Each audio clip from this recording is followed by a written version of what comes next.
Ever wondered how that smooth, luscious piece of chocolate in your hand came to be? The journey from a cacao tree to a chocolate bar is a fascinating one indeed. Today, we're diving into the enchanting world of chocolate production. Our journey begins in the tropics, where cacao trees flourish under the warm sun and abundant rains. These trees bear fruit known as cacao pods, which are roughly the shape and size of a rugby ball. It's within these pods that the magic truly begins, for they hold cacao beans, the primary ingredient in chocolate. Once the cacao pods reach the perfect shade of yellow or orange, indicating their maturity, they are harvested by hand. The pods are then broken open to reveal the cacao beans encased in a sweet, sticky pulp. These beans, along with their pulp, are scooped out and placed into shallow containers to ferment. This fermentation process, lasting anywhere from 2 to 8 days, is crucial as it brings out the chocolatey flavor we know and love.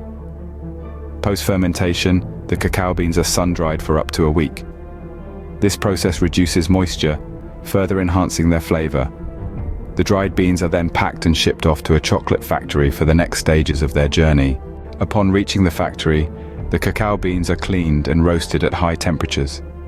Roasting not only sterilizes the beans but also intensifies their flavor. Once cooled, the beans are cracked open to extract the nibs, the edible part of the bean. These nibs are then ground into a thick, liquid paste known as chocolate liquor. Despite its name, chocolate liquor is non-alcoholic. It's this liquor that forms the basis of all chocolate products.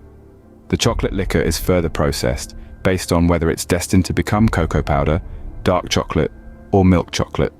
For instance, to make milk chocolate, sugar, milk, and additional cocoa butter are added to the chocolate liquor and thoroughly mixed. This mixture then goes through a process called conching, where it is aerated and heated for several hours or even days.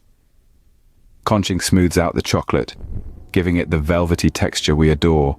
The final step in chocolate production is tempering, where the chocolate is carefully heated and cooled to give it a glossy finish and a satisfying snap. The tempered chocolate is then poured into molds, cooled, and voila! You have a chocolate bar ready to delight your taste buds. So, to summarize, chocolate production involves harvesting cacao pods, fermenting and drying the beans, roasting and grinding them into chocolate liquor, adding ingredients based on the type of chocolate, conching, tempering, and finally, molding the chocolate. Each step crucial, each process lending a hand in creating the delicious treat we all enjoy. Remember, every time you bite into a piece of chocolate, you're savoring the result of a journey that begins thousands of miles away, under tropical sunsets, and ends in the comfort of your home. So go ahead, take another bite, and appreciate the marvel that is chocolate. Remember to hit the subscribe button if you want to dive into more fascinating journeys like this one.